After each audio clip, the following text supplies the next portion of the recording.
Bismillahirrahmanirrahim. Assalamualaikum warahmatullahi wabarakatuh. Saya Jayadi DT, calon guru penggerak angkatan 6 Kabupaten Pantau. Di sini saya akan mendemonstrasikan bagaimana kontekstualisasi pemikiran Ki Hajar Dewantara pada mata pelajaran audio video kelas 12 multimedia, jenjang SMK. Pendidikan yang memerdekakan murid.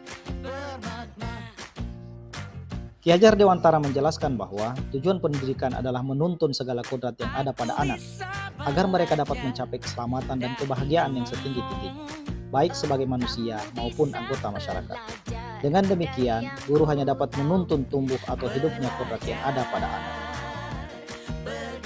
Guru dapat mengibaratkan diri sebagai seorang petani yang menyiapkan lahan sebaik-baiknya dan merawat tumbuh kembang tanamannya.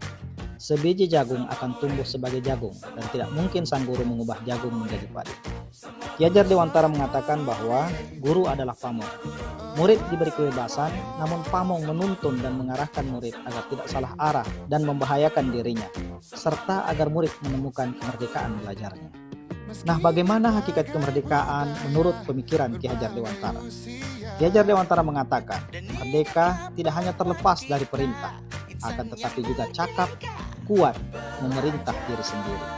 Nah, ada 3 hal yang dapat kita ambil di sini. Yang pertama adalah tidak hidup terperintah, berarti seseorang bisa menentukan sendiri arah tujuannya. Kemudian yang kedua adalah memerintah diri sendiri, berarti adanya kemandirian dalam mencapai tujuannya dengan memaksimalkan daya upayanya sendiri. Kemudian yang ketiga adalah cakap mengatur hidupnya, mengindikasikan adanya keterampilan dalam mengatur hidupnya dengan tertib. Selanjutnya, bagaimana menumbuhkan merdeka belajar? Nah, berangkat dari hakikat kemerdekaan menurut pemikiran Ki Hajar Dewantara dan kemudian anak yang hidup dan tumbuh dengan kodratnya sendiri, serta peran pendidik sebagai pamong yang merawat dan menuntun tumbuh kodrat anak. Maka, merdeka belajar dapat diuraikan sebagai berikut. Merdeka belajar bagi murid berarti murid tumbuh dengan kemandiriannya mengatur proses belajarnya sendiri, menentukan tujuan belajarnya dan mengatur cara dalam penilaiannya.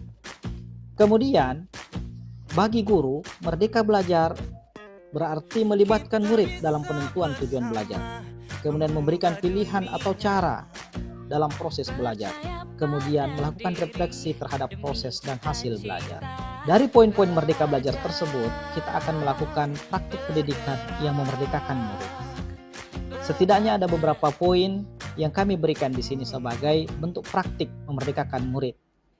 Yang pertama adalah menekankan pentingnya motivasi internal dalam belajar. Nah, sudah saatnya pembelajaran berpihak pada anak dan tidak menggunakan ganjaran nilai atau ranking sebagai tujuan pembelajaran. Yang kedua adalah melibatkan murid dalam merencanakan tujuan pembelajaran, menjelaskan hubungan materi dan relevansinya pada kehidupan sehari-hari, serta mengaitkannya dengan kepentingan masyarakat dan komunitas. Yang ketiga, membangun kemandirian murid dalam mengkonstruksi pemahaman melalui proses pencarian dan mengkomunikasikannya. Dalam hal ini, guru menghindari ceramah dalam penyampaian konsep. Yang keempat, merancang lingkungan dan tugas belajar yang memberikan tantangan yang makin meningkat dalam situasi yang beragam di dalam maupun di luar kelas. Berikan tantangan belajar yang tidak terlalu sulit dan juga tidak terlalu mudah dengan menyesuaikan dengan tingkat kemampuan murid. Dalam pembelajaran merdeka, kesalahan tidak hanya diterima, akan tetapi diharapkan. Yang kelima, sangat penting untuk menyediakan pilihan dalam proses belajar mengajar anak. Pilihan-pilihan diarahkan untuk menciptakan pengalaman sukses bagi murid yang akan menjadi ingatan positif dalam meningkatkan kepercayaan pada dirinya. Kemudian yang keenam, memberikan dukungan yang tepat dan kritik yang konstruktif pada murid. Hal tersebut akan menumbuhkan sikap tanggung jawab dalam dirinya serta proses belajarnya. Beri instruksi, beri waktu tanpa intervensi, serta berikan dukungan di saat yang tepat. Dukungan dari seisi kelas dibutuhkan untuk membangun kemandirian murid. Guru harus yakin akan kemampuan anak yang memiliki kemandirian belajar sejak lahir. Kemudian, yang ketujuh adalah menumbuhkan kebiasaan refleksi. Dengan melibatkan murid dalam proses asesmen, Murid diharapkan dapat mencatat, mendokumentasikan, menilai, dan kemudian mengkomunikasikan pencapaian belajarnya sesuai dengan tujuan belajar yang ditetapkan sebelumnya. Dengan demikian, murid akan memahami kekuatan dan titik lemahnya untuk terus berproses memperbaiki dirinya sendiri. Selanjutnya kami akan menunjukkan sebuah video demonstrasi pemikiran Ki Hajar Dewantara yang dilakukan di dalam kelas, di mana siswa kami ajak untuk komitmen pada tujuan dengan melibatkan mereka menentukan karya yang diinginkan. Kemudian mandiri dalam cara mereka diberi tantangan belajar dan ruang bagi murid untuk mengkonstruksi pengetahuan dan pengalamannya. Selanjutnya untuk refleksi, murid mendokumentasikan dan terlibat dalam kegiatan refleksi terhadap karya yang telah mereka buat. Mirna, itu kemarin kan proyek kita buat profilnya DKV. Apa masalahnya? Susah ketemu dengan kliennya. Terus yang kedua?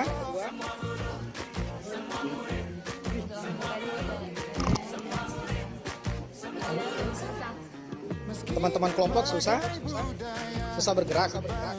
Oh, begitu. Nah, baik, itu tadi masalahnya. Nah, sekarang kita pikirkan apakah proyek ini memungkinkan untuk dilanjutkan atau mau diganti? Mau di? Ini kesepakatan kelompok. Oke. Mau diganti. Baik. Kalau mau diganti dengan apa? Diganti dengan film pendek. Kenapa film pendek? Mudah dibuat. Oh, gitu. Sudah ada ceritanya? Baru mau direncana. Kira-kira film pendek itu bisa dibuat dalam berapa hari?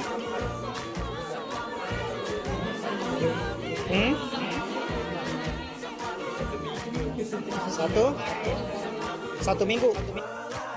Referensi bacaan, kerangka pemikiran Ki Hajar Dewantara, kemudian buku Merdeka Belajar di Kelas dari komunitas Guru Belajar Nusantara dan Najila Shihab. Terima kasih. Assalamualaikum warahmatullahi wabarakatuh.